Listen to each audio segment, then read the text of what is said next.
Assalamualaikum warahmatullahi wabarakatuh. Selamat pagi anak-anak, apa kabar? Berjumpa kembali dengan Pak Prajawan. Tetap semangat ya. Saat ini kita masuk pada tema 1, subtema 2, pembelajaran ke-1 dengan muatan pelajaran ilmu pengetahuan alam dan ilmu pengetahuan sosial. Yuk kita mulai. Apakah kamu seorang penyayang hewan? Apa saja manfaat yang diperoleh manusia dari hewan? Bagaimana sih cara hewan berkembang biak? Ayo kita pelajari. Hewan perlu melakukan perkembangbiakan dikarenakan untuk melestarikan jenisnya dan agar tidak punah. Lalu, bagaimana hewan dapat berkembang biak? Hewan dapat berkembang biak dengan dua cara, yaitu secara vegetatif dan secara generatif. Perkembangbiakan secara vegetatif yaitu perkembangbiakan tanpa melalui peristiwa perkawinan. Perkembangbiakan ini dibedakan menjadi 3 macam, yaitu 1. Perkembangbiakan dengan cara membelah diri. Biasanya dilakukan oleh hewan bersel satu, contohnya amoeba. Yang kedua, dengan fragmentasi. Fragmentasi adalah cara berkembang biak pada hewan dengan memotong atau memutuskan bagian tubuh untuk membentuk organisme baru. Contohnya terjadi pada cacing pipih. Dan yang ketiga, perkembangbiakan dengan membentuk tunas terjadi pada hewan hidra. Perkembangbiakan generatif. Apa itu perkembangbiakan generatif? Perkembangbiakan generatif adalah perkembangbiakan yang dilakukan dengan cara perkawinan. Perkembangbiakan generatif dibedakan menjadi 3 macam. Yang pertama adalah ovipar atau bertelur. Ovipar adalah perkembangbiakan yang dilakukan dengan cara bertelur.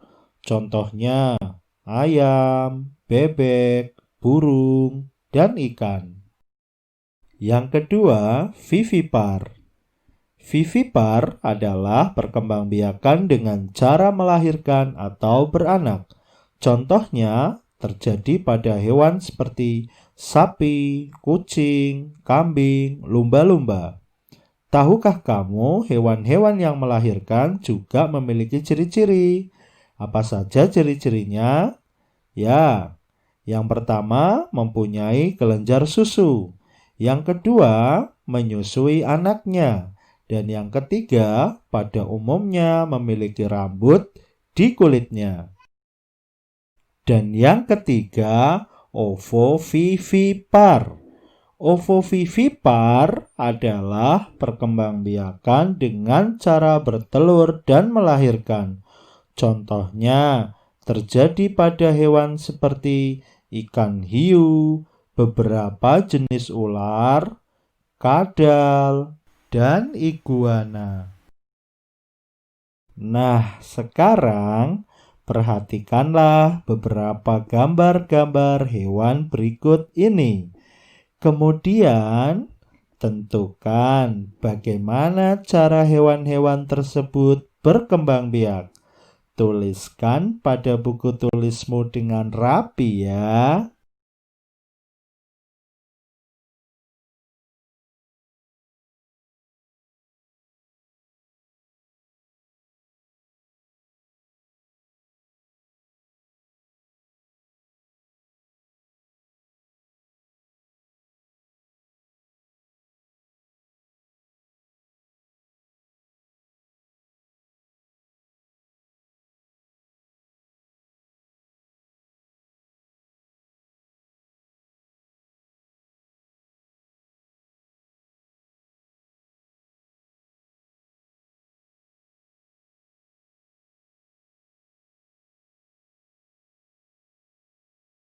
Setelah kita belajar tentang perkembangbiakan hewan, apakah kalian tahu jika hewan-hewan yang ada sangat membantu penduduk di kawasan Asia Tenggara dalam kegiatan ekonomi? Kondisi geografis di Asia Tenggara membantu penduduknya memanfaatkan hewan dalam kehidupan sehari-hari. Ikan banyak dijual dan dikonsumsi. Hewan ternak banyak yang dijual di dalam negeri, bahkan sampai ada yang mengekspornya. Kamu bisa belajar lebih banyak mengenai kegiatan ekonomi di kawasan Asia Tenggara. Yuk kita simak.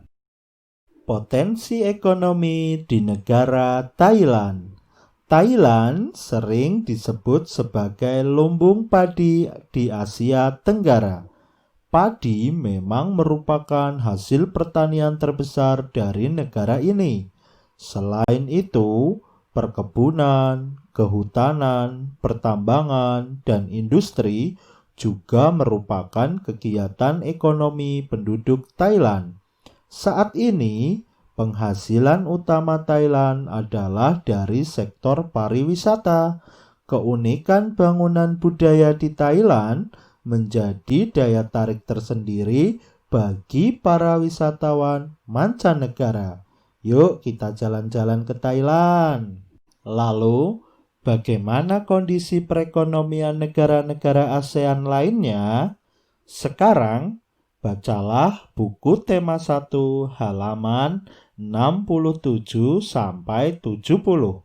Kemudian cari tahu bagaimanakah kegiatan perekonomian pada negara seperti Malaysia, Brunei Darussalam, Singapura, Filipina, Indonesia, Kamboja, Laos, dan Vietnam.